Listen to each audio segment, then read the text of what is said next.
Okay, guys, we're leaving Walmart. Wally World. And what did we buy? We finally remembered. I bought 10 of the Walmart bags. They're 50 cents a piece. And we talked to a very nice girl in the craft department who helped us pick out some lace. And then we talked to another girl at the counter. Little Clay was in the restroom. I read the bulletin board and it showed how many missing people that Walmart finds every year. And it was quite a few. I was actually really surprised, as well as the one of the girls at the checkout told us about the Miracle, what is that, Miracle Network? I'm not sure, it's a children's network. But she said that they helped her, and we had 3 very nice gentlemen help us find the grow bags. And one of them walked us right to the grow bags. So they were, how much were they, Clay? 50 cents a piece. Can't beat that price. $5 for 10. And 10 ought to do all the corn we've got. Yes. We have 17 of the white and I believe 15 of the yellow. Corn? That's a lot of corn, huh? Especially when each stalk, you put 4 in each bag, 4 corn plants in each bag, and you'll get 2 to 3 ears on each stalk. Could be as many as 40 or 50 ears of corn. Oh, wow. That's quite a bit of corn. Could be 12 ears of corn, depending on how it grows. A lot of people have had success in it. Growing the corn. With nothing but Walmart bags and a kiddie pool. And a kiddie pool. And you probably could do the same thing with, say, one of those onion bags that's a perforated onion bag. Mm-hmm. Probably do the same thing.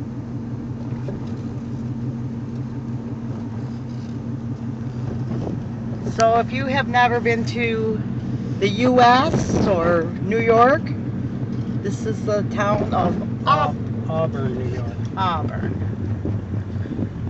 Which The crow capital of the U.S. And there are tons of crows. Not right now, but there will be when they migrate. They settle here for weeks before they go on to their nesting sites. And they don't know why they come either. Must be on their travel route. So we did our weekly route of stopping at Taco Bell. Clay always says, "Where do you want to eat?" Now we say, Taco Bell. It's fast, it's easy, in and out, we can get things done. But we did have a really crabby guy come in there and had an adult temper throwing tantrum a tantrum because he didn't like... Get the order But you never get your order right when you go through the drive-thru in any restaurant. They always mess something up. So I felt sorry for the kid. Well, he was a rookie, just learning the job, and this guy demanded the manager give him hell in front of him, which was about the rudest thing you could ask. So this new guy just got the job, gets screamed at his first day at work. Well, I wouldn't say she screamed at him. Well, she had to say something because he put her on the spot. Yeah, he put her on the spot that he wanted him to holler at him in front of him. So that was a pretty lousy thing to do. So that man ruined our dining experience. He ruined my dining experience at Taco Bell. We love going to Taco Bell in Auburn. The food's always good. The manager, people are good. The workers are good. It's a very sanitary place to eat. Yes, they're clean. They wear the plastic gloves when they're fixing your meals. A lot of places don't. We've had a good experience there. Not that we never eat anywhere else, but we just... It's a good place to stop when we're in a hurry. Years ago, I stopped at an ice cream shop outside, and there was 2 young boys, probably 18 or 20. Yeah. One was stroking his goatee. Oh no! And the other one was picking his nose. I backed out as quick as I drove in. Those are places you don't eat.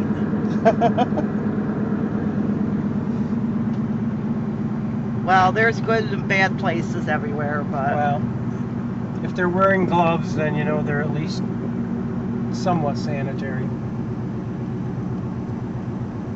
I went to an auction one time and the guy was cooking hot dogs, flipping them with his fingers. It's like, no. so have you guys ever had a funny story to tell about a restaurant? My favorite was the time I went to oh my goodness, I can't even think the name of And it. one thing you never go do, ahead. Yes. never complain about your meal and have it taken back to the kitchen, because they do things like spit in your food, wipe it across their armpit, things like that, and they send it right back out. When I was in my younger days, I worked at a Mexican restaurant, and the lady used to take all the sauce after the people ate out of it and just stick it back in the bowl. But I was young and I didn't, you know, the owner used to do it. You don't do things like that. Oh, I know it. And then what else happened to me? Oh yeah, one time I was Tully's. I went to Tully's, and the waitress put food in front of me, and I took a couple bites, and then she came up to my plate and she goes, "Oh, I gave you the right plate." She took it away from me and gave it to another man, and I saw him starting to eat off the same plate that I had just eaten a few French fries off the exact same plate. I don't think the waitress knew, but once they said it in front of someone else, I would be a little skeptical about taking the plate. But I was young, and I just like, "Oh, okay, ma'am. Yes, you gave me the wrong meal." I used to go out to eat a lot. My dad used to like to go out to eat all the time because he worked a lot of hours, and they were semi-retired at that point. Out here, I'm kind of relieved because we live a little further from a lot of the restaurants, and I'll tell you, I used to just about cry because, you know, going out to eat so much, you get sick of it, you know? We probably won't get a lot of gardening stuff done this weekend because it's supposed to rain all weekend. Oh, yeah. Hey, But if I can, I'd like to get the corn in as quick as possible. Definitely. Before I forget, you guys can, and I may have already said it, you guys can leave any comments about any funny dining experiences. Did I already say that? Yes, you did. Oh, okay. I was thinking it, and I didn't know if I said it. But I knew I heard that somewhere before. Yes. It's deja vu.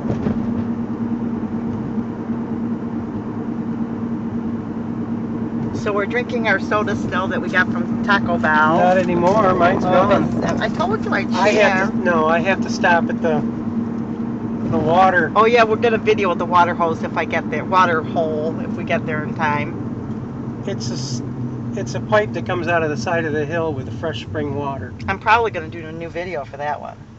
I thought we did that once before, though. I think we did, but for some reason it didn't go or something. May not have downloaded. I think so, something like that. Well, it's only a few minutes away, so. So what do you think this is? We think it's a I think- restaurant. It's either going to be a restaurant or it's going to be a not a greenhouse, but where you buy plants and things inside.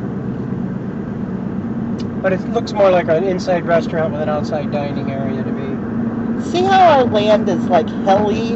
It's not like a mountain or anything, but it's certainly not like a southern state where it's all flat. It's like everything around New York is But pretty everything hilly. is so green.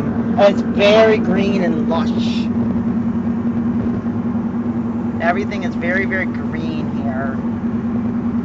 If it's going to rain this weekend, Ruthie, maybe I'll whack at those stumps and see if I can get some of them up a little bit. You could. Because I can do that in the rain. Yeah. We can work in the greenhouse too. Not much to do in the greenhouse. We got most of our vegetables out of there. I wanted to grow the marigolds and those sunflowers. Yeah, but it only takes a minute to Plant those. Yeah, that's true. We can. What's that show we've been watching? Arrow. Oh yeah, that's been pretty good. On Netflix. Okay, I'm going to show these guys this. Because Clay hates it. I think he's going to laugh. This is Her crowning experience. my crowning experience. It was a phone case. And I said, Clay, do you like this? He's like, no. No. No! He's laughing at me. It's a purse. Clay hates purses. He gets the woolies around purses. They make the hair of my arms stand up. I say that, he says that so that when I'm not looking, he can look through my purse. I don't go through purses. My believe purse is really boring. Your purse could have $1 million and you don't have to worry about me touching How it. much money do you think I have in my purse? I don't care. I'm not. Probably none. Probably got as much as I got in my wallet. This purse here my mother actually gave me this purse as a gift. So it's a cute little purse. I keep all my money in the debit card. So I don't have money on me. So that's why I said that, because I'm lucky if I have 50 cents. Can't get robbed too good for just a debit card. All they can do is clean out your checking account. So, but I'm not going to ask you what you think about this, because you guys are so nice. You'll say, I love it. Be honest, people. Don't say nothing. I know. Needless to say, it started out and kept growing. All right, here's what you do. No. If you like it, say Ruthie's right. If you don't like it, say Clay's right.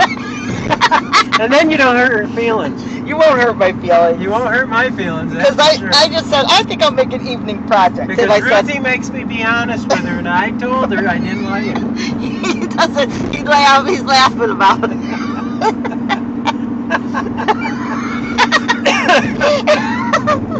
So, you know what, last But time, I'm sure there's lots of things I do and make that Ruthie doesn't like either. one time I made a crazy old looking purse, crocheted it while I was in an auction, and then later on we donated it and saw some little girl,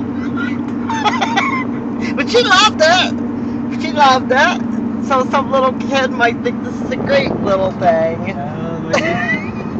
They might use it for their dolls. So anyway, I do stuff. But practice makes perfect, and you're never going to learn if you don't try something new. And so, which also, Clay let me buy stuff to make doilies for under my African violets. Oh no. No? Under the lamps and things. Oh, is that, oh yeah, the lamps and things. So that they don't scratch your My tops, woodwork. tabletops. Oh, okay. That's what you put doilies under. Oh, okay, now I know. Gee, I must be getting old. I'm making doilies. I'm making doilies and crocheting. I'm turning into my grandmother. My grandmother did crochet a day in her life. And my sister Patty and I like to do stuff like that. My mother crocheted a little I don't bit. remember my mother and them. My mother crocheted, but not like Not like me. that. Not like me. She used to hook her own rugs and things. Oh, she braided rugs. His mother made a lot of neat stuff. We're Oh, we come to the water pipe. coming to the watering Okay, hole. guys, I'm Somebody- going to start a new video because we're coming up to the watering pipe. I'll start a new video. Keep her on this one. Okay, I can. I just thought it It's would. only going to be long enough for me to get it. Okay, this guy's at the watering pipe right now. He might be there for a while. He's got a big old. All I'm going after is a cup, so I'm sure he'll let me. He'll let Clay get a cup of water. I'm sure he'll let me do it. So everybody If he's a pulls nice in man. here. Well, he's probably a nice man. So here He's a comes real Clay. nice man who might do it. Here comes Clay getting some water. Well, I drink this old soda.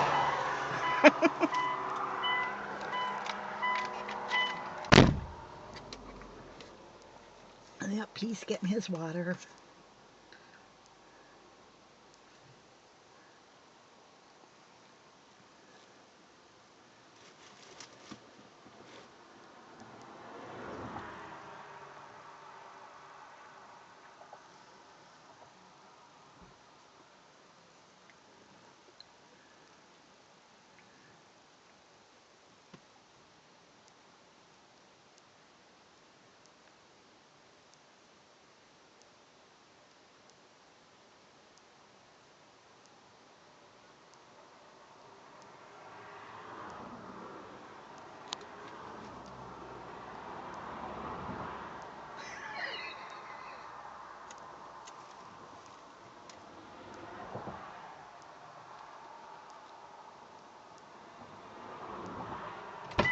So people come from miles around to get this good water.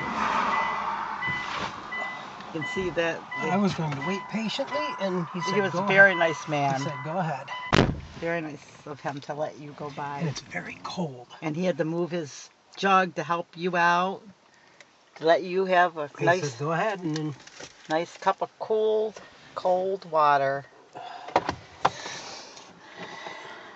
And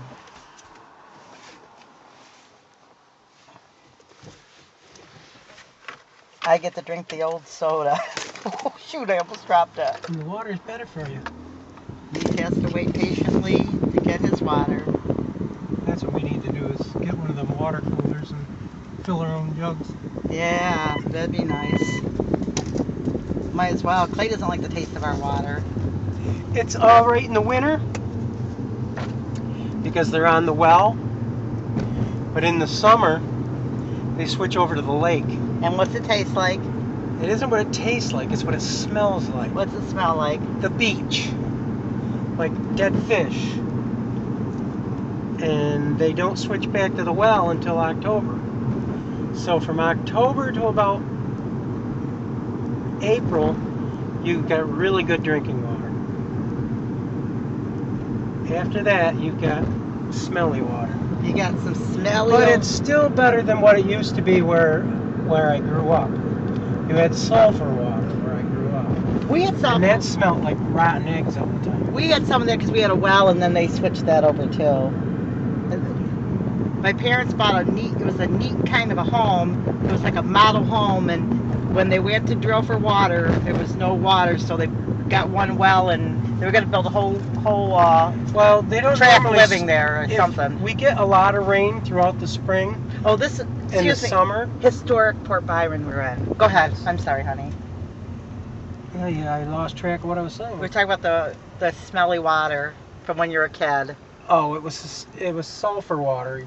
If you drilled too deep, there was swampland around there, so you went lower than the swamp water, so you got your well was always full, but it always had that sulfury taste.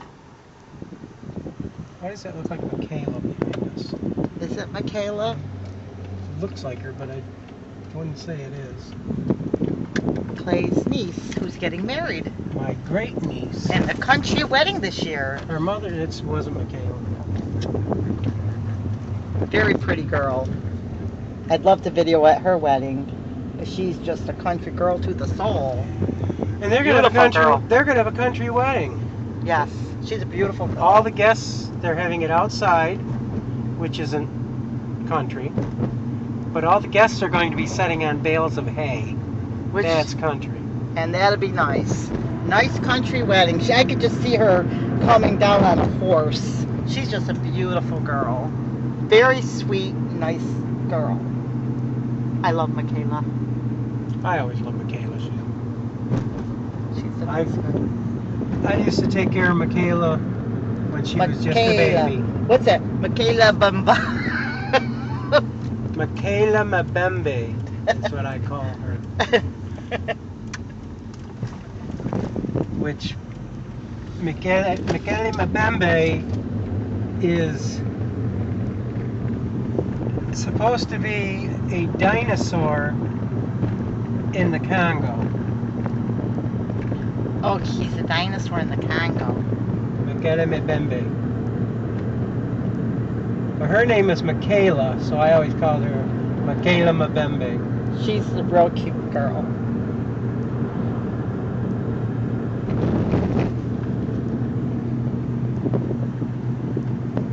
You did notice the trooper sitting roadside. Oh, did he? He was checking speeds. Okay. Now this is an old mill. Wait, the potato mill. No, this is the potato farm. The potato. They do potatoes, onions, and cabbage. And they got good potato. And remember the time we got the calls? Was it the calls? The potatoes that weren't up to grade or something, and I threw half of them away because I didn't know any better. She didn't know that. What calls were? Well, she called them. She called them right out in the garbage. I didn't know. Of course, when we first got together, I still had a lot of the city ways. And I did a lot of things like expiration date in the garbage. And I didn't know a lot of. My favorite was the time I was standing in the duck poop. What's this? Duck poop. There were stories to tell. She was wiggling her toes in it, enjoying the day. Mine wasn't barefoot, but it wasn't something I wanted to stand in. Of course, now after living out here for a while, there was I missed it. Mennonite girl on a tractor. I would have showed it to you, but I missed her. We have Mennonite and Amish people out here, and we're used to it. It's home to us now. So I remember at the last auction, somebody yells out, "Look, the Amish!" And all the country people were laughing because they're like, "Oh, the Amish are here," and all the Amish people are like, "Okay, thanks." It's like saying, all the city people. It's like they yelled out in front of everybody. It was really sweet. It was probably embarrassing for them. Well, yeah, but the Amish come up and talk to you like, you know, because you know them all by name and you know, Mr. Levi and everybody at the auction. And you know, because they're your neighbors and your friends, and you meet them different places. You know, just in life's adventures. Some people were treating them like they were from another country or something. It's like, okay, yes, they are Amish. What's, you know? Because, you know, they go to the auction to sell their wares. It would be like going, "Oh, the Germans are here," or "The Irish are all here." It's like, come on. Because when we're doing business, as far as buying stuff and doing different things, we don't necessarily have a lot of Amish friends in the house or anything. Or Mennonites. Usually come to the house. Yeah, well, we're usually most people that live in the country are busy. They got things they got to do. They don't usually get much time to socialize, other than maybe church or. Right. If you're working, like if you got, it depends on what you're doing. You know, if and you're. The Amish are always busy. So. Right, they're busy, so they're not like hanging out. I mean, but there are some things that you see people, you know. But that was funny. That was really cute. In fact, I was thinking... There were two women that were really excited. The Amish were there. It was really sweet. But that's the thing I learned about living in the country, into the city. Well, like when I first came out to this area, I was laughing at a lot of the things that were happening because they were so odd to me, and I thought it was hilarious. And then, now I'm on the other side, so to speak, because I kind of crossed the bridge, which I really did cross the bridge just now. And now it's like, I guess I can laugh because now I see the stuff the city people do that I think are really silly and stupid. And so it's kind of like that movie Son-in-Law, but I've actually had the best of both worlds. But sometimes you'll see people say stuff and it's just funny because they ask you funny questions. And it's not like... It's like... If you go anywhere and they say, "Well, where are you from?" "I'm from New York." And automatically they think, "New York City." Well, no, I've never been to New York City. And Red Creek is a really, really farming area.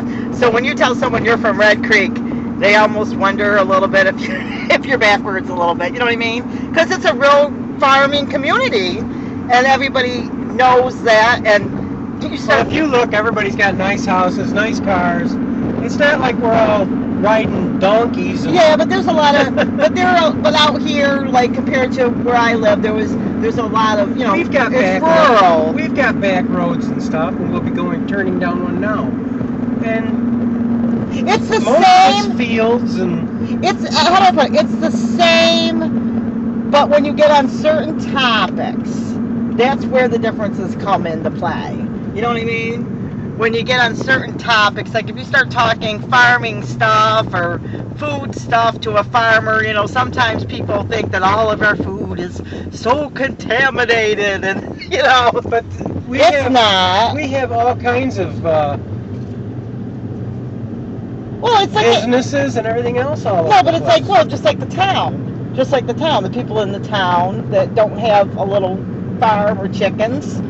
You know, it could be a little, you know, it's like people in the town think that people out in the rural area are country hicks, and they act like they're. But it's like that in any. It's like living in the suburbs. Town people think that they're above the country people too, but they don't realize that when you're from the city and you're from a small town, you're a country kid too. But there's also the thing of like, say, okay, like I came from the suburbs, and so Well, that's definitely not city. no, but this is what I'm saying is some people, they look at the city like the city of Syracuse is rough, and then down the street they'll be like, oh, this is the rich section, which I've lived in the rich section. I've lived in the Knolls, which is like the wild section of town, and I lived in the center of like where my parents lived. What I guess I'm trying to say is even in your own little communities there are differences. Like, so like example, when I lived in Seneca Knolls, it's real social there, and their kids are all playing, and they had some rough houses and teenagers, like that's where I lived when Russell was first born, and then later on I moved into a different kind of a neighborhood, which was a little nicer, and are you mowing your lawn today? I'm mowing mine. Oh, I hate that. But I'm just saying that you live different places, and you can live like 1 minute away, and life is different. Like I've talked about on other videos, how our neighbors are so competitive. Well, One gets his mower out, and the other ones all have to get their mower out. And then they get mad at me because I didn't get my mower out, and I'm in the middle of all of them. So my grass is high, and theirs is all perfectly manicured. And by the time I get ready to mow mine a couple of days later, mine's all manicured. Now they've got to mow their lawn again. But I think the thing that really strikes me more than anything is I was really fortunate because when I was a child, my parents moved to a college to teach printing. And we met people from around the world there. And like Elizabeth Elliot, she's a missionary, she said this. Somebody, like a jungle person, had a string around their waist, and somebody would say, why do you have that string around your waist? They'd say, what do you want me to do, walk around naked? And so it's all cultural. It's just the more that you get yourself out globally, so to speak, you can respect all the different lifestyles, because you learn that it's not like one person's smarter than the other. Most of the people that have problems, it's ignorance. Like I said, I lived like right outside of Chicago at one time. I lived like in the suburbs outside of Chicago, and it's just different places that you live. You learn the cultures and the that right there is the Mennonite school. Yeah, there's the Mennonite school.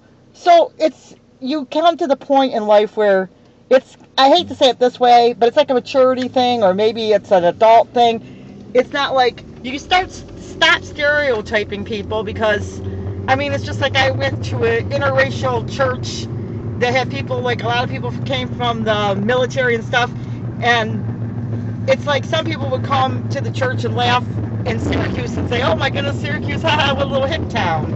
Then somebody else would come from a country and think it's a big city. So it's really, the more you see of the world, the more you appreciate the differences in people, I think. And you become less, if you realize that you're the one, meaning like me, the things that I used to laugh about the country when I first came out here with Clay, I don't laugh about anymore, because now I realize I was the ignorant one, because I didn't realize it was just a different lifestyle. You know what I'm saying? And the people are just as smart. It's just that they're smarter about other things. You know what I'm saying? There's, it's like living among a bunch of scientists, really, in my world. But I can see the country people, they have stereotypes of city people, and that's their lifestyle. Everything, their look, their appearance, and things are really important. It's like, we're out here, it's live and let live, Like Jim Varney used to say. You know what I mean, Bern? You know what I mean, Bern? But before I knew Clay, I was shopping like a crazy lady, and I had the money to do it, and I was happy, and it was all cool. But out here, I look crazy. My leather boots, my leather coat, my hair all done up, I would look like I would fat. I was brought up differently. Well, it's just... I was brought up that you don't always get what you want, you get what you need. Well... And if you want something bad enough, you'll save up for it. But it's not right or wrong, it's just different. It's just everybody has a different way. It's just, and that's what it's all about. Some people like to live off credit cards, and then have to go bankrupt to take care of their overspending. Yep, some people do that, which I am a firm believer in paying your bills. But I think that there's a lot of things in our world that they set people up that you have to have credit or you can't get. You have to buy a house, you have to buy a car, you have to go to work every day. Keep your credit score good. Right. So it's just a different way of life. But anyway, that, just riding around the country and stuff. Some people live for that credit score and then they don't ever do anything with it. Which is my pet peeve about owning a house, which Clay and I have had this discussion a lot, because you spend your whole life long to pay off your house, then you go to sell your house, and because I've done this before. I've had a house paid for, and they turn around and they can get you to go as low as they want, because they can say, well, they don't owe anything, but if you had to pay, if you owed a lot, then you pretty much will have to get your asking price, But that's just because they want to chew you down as far as the price doesn't mean you have to sell it. right. People think just because it's paid for, you gotta sell it cheaper. It Right. doesn't always mean that. It means if you want it bad enough, you'll pay for it. Well, the whole thing is, If you don't want it, then you'll go elsewhere. it's all about, some things, like I said, life can get complicated when it comes to different things. But it's all just all. Live and learn and do what's best for your family. This is going to be one long video, Ruth. Yes, it is, dear. I'm looking at the beautiful countryside, and we're going around the corner. This is a real sharp corner, too. You don't want to be going more than 20 miles an hour on that. I'd like to talk to that guy about those cattle panels and see if he wants to sell them. They've been sitting against that tree for over a year. Oh, really? That would make one cheap greenhouse. Oh, go knock on the door. He doesn't have cattle anymore. Probably just going to let them rot there. So this is what it's like to live in the country and the different things that can come up. But our little country will probably be changing too, because they're starting to build in our town. It'd take years though. But you never know. They're building in the town over. It'll probably be long after I'm gone. But if you ever do want to buy property in New York, we'd be happy to sell you our home. If commercially, as long as we get more than we paid for it. That's all I gotta say. We're not gonna play hardball with you. We do live on a busy highway, and then we'll move where it's nice and warm. And we'll have an alligator farm. Popo's Alligator Backyard Farm. I don't think so. This, folks, I don't eat anything that bites back. they say it tastes like fish. I've had it before. It does not taste like fish. You've had alligator? Yes. We had a truck driver up to where I work, brought in some frozen alligator tail. And you've also had raccoon? Years and years ago, a woman brought in a crock pot full of barbecued. She said it was barbecued beef and waited till everybody was done eating it, and then she told them it was raccoon. And she wasn't kidding, was she? As long as it wasn't roadkill, I don't care. Well, I heard you can eat just about anything. Well, you can eat roadkill. Some people hit a deer and No, you don't eat roadkill because you know how long it's been laying there. I wouldn't eat roadkill. Actually, I made a blog post one time. Unless I hit it myself. Some people do eat roadkill. They say there's nothing wrong with it. They say what? There's nothing wrong with it. I don't know enough about it. They're like the Beverly Hillbillies. I don't know. I'm not judging. Roadkill stew sound pretty good right about now, Granny. I'm not judging. I'm not judging anybody. Because, like I just got done saying about the man with the string around his belly, it's just a matter of culture. Okay, guys. We're on. This is... We took you home with us. Almost home. And I guess we got to get back into the house and bring our Walmart bags in and my doilies and my old soda and I still have chores Clay's to do. favorite bag. I still have chores to do. Yes, we still have chores to do. My babies are probably pretty hungry. So we'll see. Not really. They've always got food. But Yeah, they're always having food. I don't like to let them go too long without topping things off. We take pride in our chubby little animals. They're not all that chubby. Well, They're not floating around on their bellies, laying in the grass either. They yeah. do get around. They eat the proper nutrition. Yeah, we make sure, just like people, you feed us right, we'll be healthy. Same with critters, animals. Okay. Going past Becky's cow farm. Didn't see any cows out. We came home one night and Becky's cows were in the road, Yeah. which was unusual. Her horses aren't even out. Oh, our horses aren't. This is Clay's nephew's, My or niece. Okay, guys, I guess we will let you go now, huh? Oh, here's a Mennonite family that we like to buy at their stand. Nice people. They're John. nice. John and his wife. They have a very nice little farm stand near us. So, okay, guys. We've rednecked you enough. Yeah, let's go home and have some raccoon stew. No, I don't think so. Okay, guys, like, subscribe, share this video with a friend, and we'll see you in our next video. God bless.